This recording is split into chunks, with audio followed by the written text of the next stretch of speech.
Welcome to Wildlife Rehabilitation from Rescue to Release, a podcast dedicated to licensed wildlife rehabilitators and the veterinarians who support them. I'm your host, Gail Buell.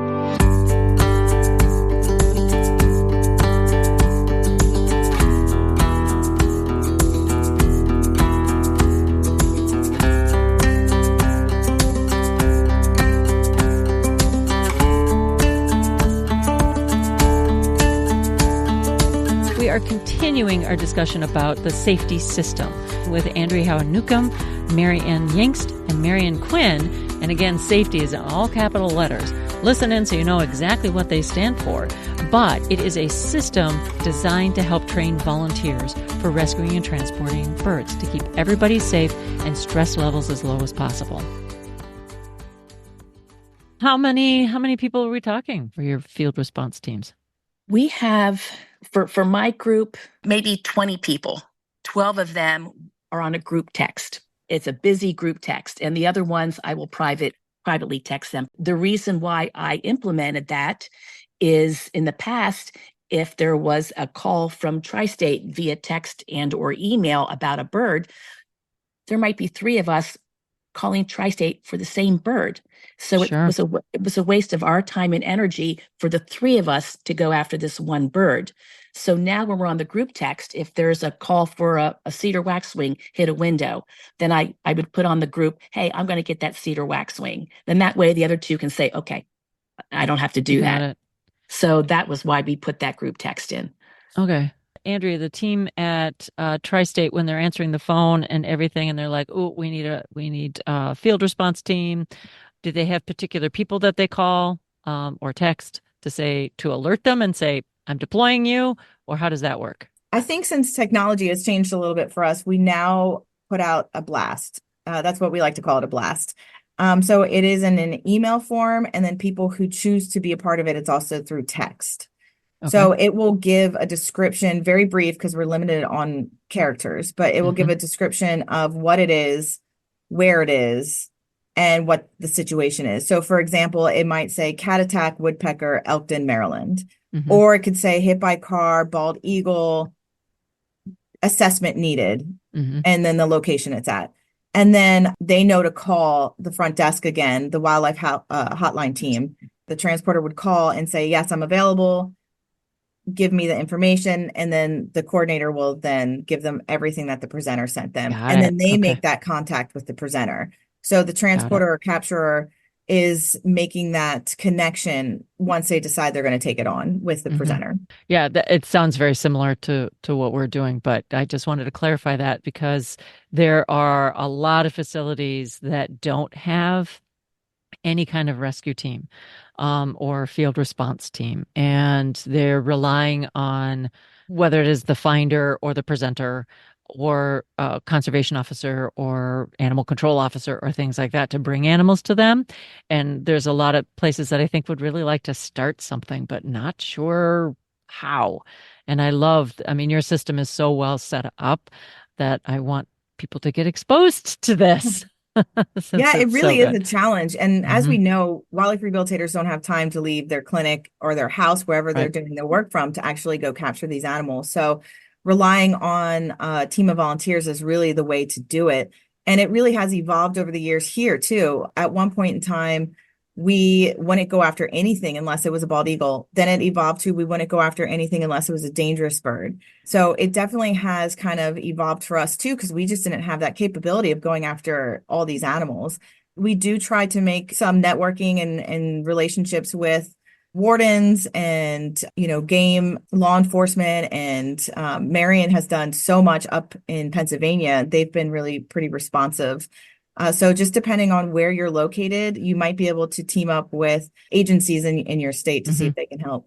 For instance, Downstate, we have 2 animal controls in 2 different counties. And now they help us to be able to capture birds, and they're able to transport the birds to one of us to be part of our relay system, which has been a big help. Oh, sure. I'm sure it is. Have you found that a lot of these agencies actually are starting to rely on the field response team from Tri-State? Timely that you say that. So last night on my way home, with a brood of wood ducklings that were orphaned in a parking lot. I got a call from a deputy warden of the Pennsylvania Game Commission because they couldn't get to an injured hawk in Bucks County. So I called the regional coordinator for Wildlife in Need Pennsylvania, which is another agency. And that volunteer went out and retrieved the hawk. And then I updated the game wardens that that call was taken care of. So this morning, my bugging out was to arrange to receive a bald eagle from a game warden, you know, that transfer. And then a second call for Andrea will be not pleased to hear this. The same high school that's had ducklings in their courtyard now, I think this is our 4th year responding, did not follow what we asked them to do, and now has ducklings that need to be retrieved because they're trapped in a courtyard that has no water. So that was the game warden calling. So we've created these relationships, you know, as Marianne was describing, with animal control organizations down in her region.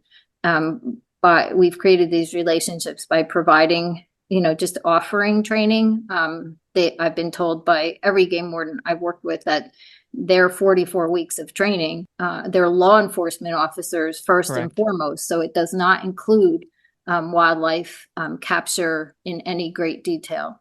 Exactly. So we, you know, hold, you know, just a couple hours. They can't spare a lot of time, but a couple hours training just to give them basics.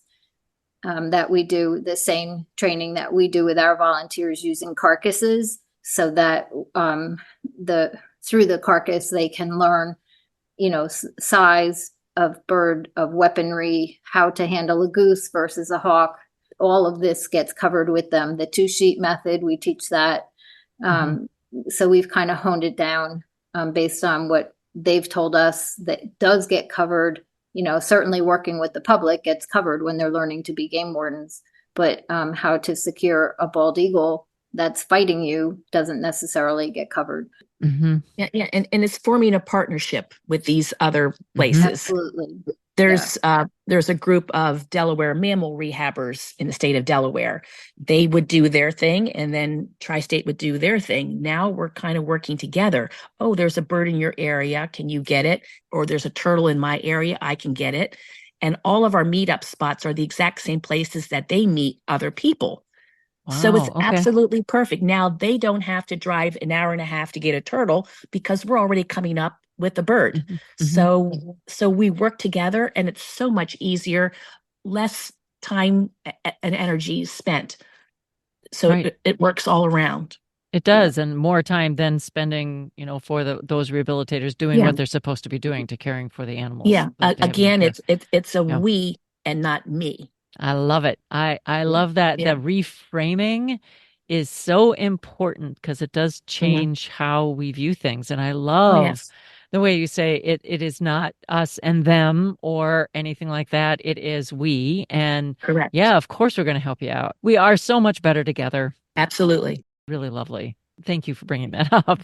It's not pie. There's plenty to go around for everybody. Definitely not pie. Although sometimes I'd like it to be a little apple pie, but you know, whatever. Okay, so one of the things that I remember from the talk in 2023, well, the whole thing blew me away, but the thing that I really liked you touching on was adult learning theory and how adults learn and why that's important when we're trying to train them for whatever. So one of you guys like to take that on? Yeah, Marianne and I both have background that lends itself to understanding learning in our professional careers of the past. But I recalled a book, the author is Malcolm Knowles, and he wrote a book called Principles of Adult Learning. So these are learning theories. I went back to this book and pulled out points that he's making in his principles that apply to figuring out how to teach. So, for example, one of them is that learners need to know how what they're learning is relevant to what their tasks will be, what they'll be doing. So an example of that in our training is that Andrea does an anatomy talk using the carcasses to point out how birds breathe and, how their bones are structured, how their feathers are critical to their survival. Everything that she includes in that talk is relevant to handling an injured bird and how your handling can cause pain or further injury if you don't understand, kind of how they're put together and how you can make it harder for them to breathe if you're not handling them properly. So she is not going into, a master's in biology level anatomy talk of birds. Right. We've she has cherry picked those points that are most important that a volunteer needs to understand. That if you pick up an injured bird, in what I call the squish hold that you see so commonly, where their feet are dangling down and you're squishing their wings into their body, you may be causing further pain and dislocation of already broken bones. You're adversely affecting their ability to breathe. So we're teaching a different way of holding that doesn't cause those problems and add insult to injury, quite literally. Another one to know, why do they need to learn something? Why do you need to know these things? Why do I need to use the sheet? Why can't I just walk up to them and just pick them up? So understanding that we're predators, we include an entire slide dedicated to we're perceived as predators by birds. So when you cover their eyes, it helps to reduce that stress. So explaining those little bits, because otherwise, if you do have learners who, have watched a little too much of wildlife response on television, they might get, the cowboy effect going on where someone looks so cool because they're, wrangling a bald eagle whose entire wingspan is flapping around in their face while they try to not get footed. Right.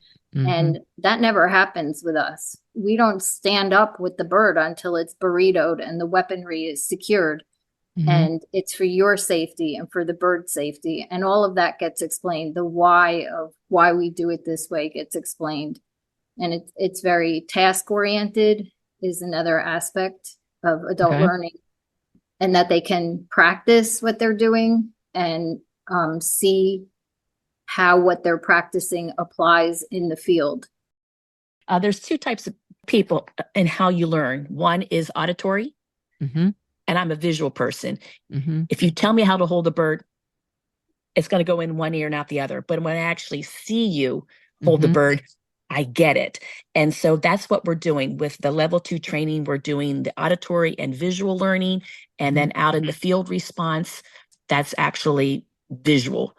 And so you're encompassing all ways of learning for those two different types of people and how they learned. I love that you are looking at it from their perspective and not trying to put, I don't want to say pigeonhole, pigeon, but, putting them in the way no, you're going to learn it this way. And that's it.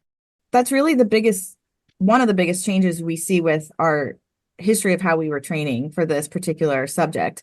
We had a PowerPoint and people would come down and sit. We would say everything in that one PowerPoint, and there was really no hands-on section for it. And like you said, there's so many different ways of learning. And that's probably the one that's the least amount used by most people, is just by sitting down and listening to us just spew words into their ears. Right. Now, there still is an importance of having that presentation style, and we still utilize it. And then you can go and actually handle these carcasses and get your hands on them and see what we're talking about. And then we go outside and we do field scenarios, and they're actually out there trying to capture, whether it is one of our volunteers pretending to be a black vulture or a soccer ball we're rolling or whatever it is that we're doing. They're actually out there and thinking the ways of how to capture these animals, and they can get up and do it. And so we definitely see a better response with our volunteers this way. Okay, so you've been doing this method for a while, and you started this off by changing it in micro conversations and micro changes and things like that. So what's the future of safety? Well, it's funny because if you ask Marian this, she will give you a long list, because she's always thinking about how to make things better and how to change things up. And, of course, you have to evolve too. We're always learning and we're changing our ways. And so I will let her chime in here and kind of tell you what the future looks like. We do have to evolve and add a little bit more, because like we did talk about, you can't have everything in a 1-day workshop. So there's so much more to cover and so much more to do, there's different ways that we can tackle this, but Marian, I'll let you jump in. Okay.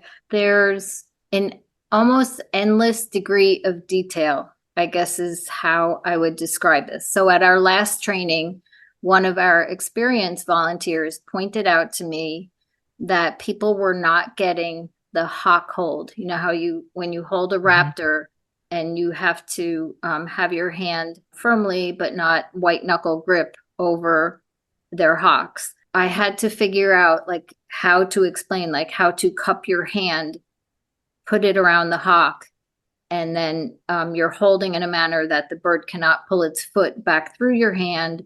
You're securing above and below the hock. And explaining that in that level of detail is new. Like we were live action training and a volunteer noticed that people just weren't getting this and how they were securing the raptors that they were working with, the carcasses.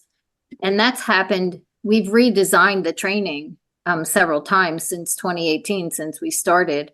We used to have stations where they would be at a wading bird station, a songbird station, a raptor station, and they would have maybe 15, 20 minutes at each station and then rotate.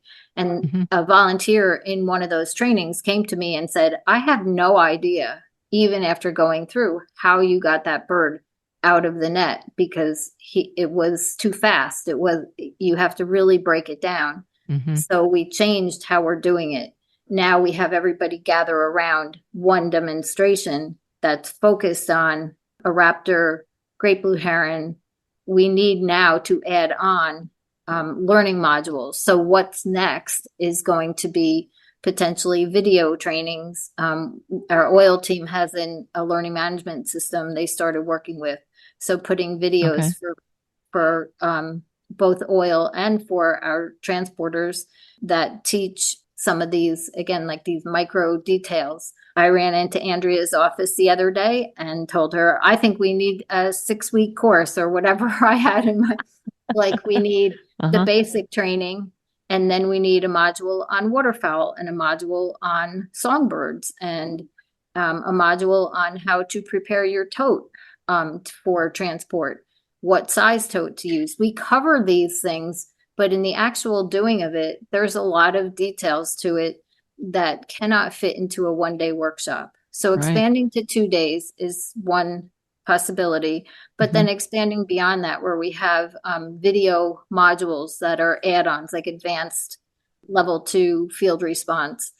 That's what people are asking for now. In the evaluations that we get, people love the training, and then they'll say, but I would love to learn more about catching, fill in the blank. X, Y, or Z, right. Very appealing when you were talking about having those webinars and stuff is I was thinking if you've got folks that have been doing this long term, but they've been on the team for 10 years, but they haven't caught a bald eagle because it just never came up or something like that, that this would be an opportunity for continued learning. They could go back and they could look at them or like, I could go and I don't remember how to set up that tote for X, Y, or Z.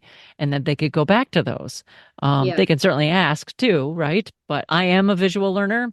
So I'm like, okay, let me look it up on YouTube, whatever it is, whatever I'm fixing, and see what they're doing, not just read the manual. Working at the Raptor Center, we've employed this a lot with a lot of our ambassador animals and our handlers, is that we're going to teach you, I'm going to show you, you're going to have a mentor, but there's also going to be a video.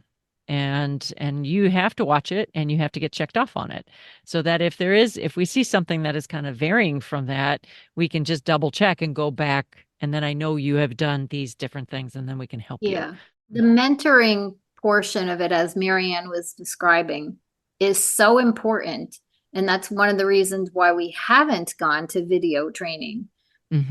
If you think about developing videos, they need to be developed in a way like a follow along, almost like an exercise video, so that you were saying to someone, follow along with me at home. And, we'll show you how to set up a donut. I mean, something as simple as that. I was field mentoring a new volunteer. I netted an osprey. And then as Marianne taught me to be a mentor, I said, I'm going to burrito the bird and hand him to you and you can put him in the tote. So she could learn that one step in that one capture. she wasn't sure where to put his feet relative to the donut. Now, all of us on this call, we've done this a million times, and she's brand new. She never held a live Raptor before. And in that moment, she wasn't remembering its keel support. So walking through that level of detail, where the video would be about setting up a donut and where to put the bird in relation to the donut. That might be one whole video right there. That's the level of detail that we're talking about. So we're just starting to talk about what topics we would do, how to storyboard them before we do them. I'm hoping we can set up some little studio kind of setup somewhere so that we don't have to reinvent the wheel every, like with a countertop, and we can demonstrate things.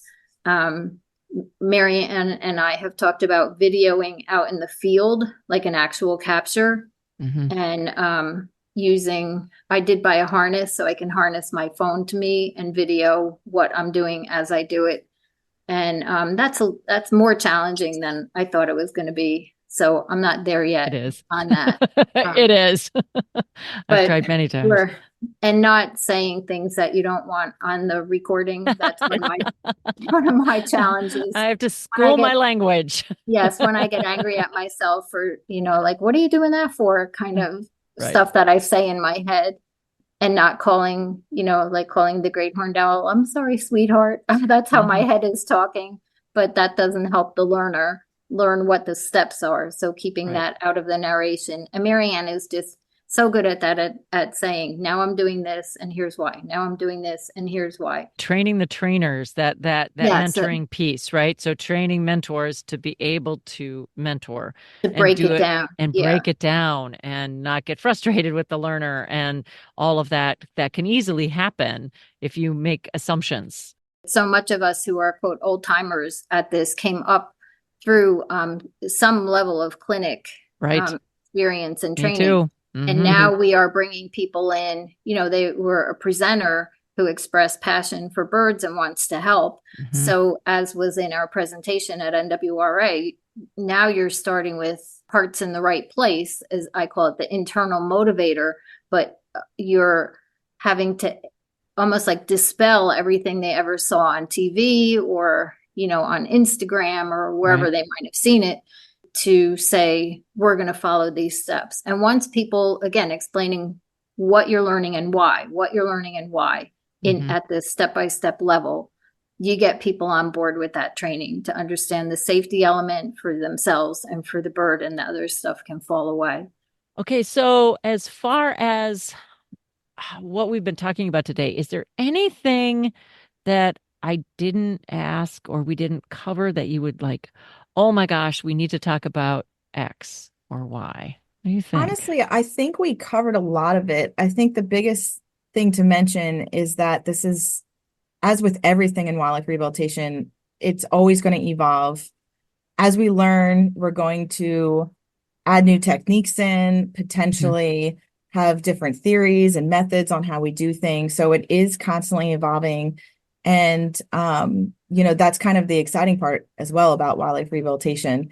But moving forward, making different levels, advancing on that, having a level that is just mentors and us training them, and having different type of modules that people have to be a part of to go after certain animals. But at the end of the day, the reason why we're always evolving and changing is because we are trying to do what's best for these animals.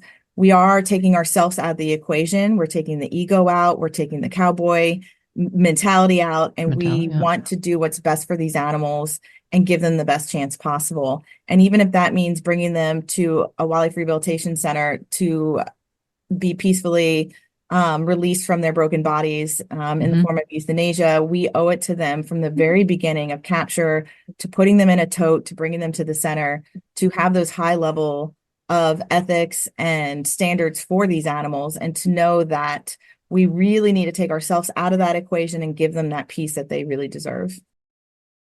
Oh, that was very nicely said.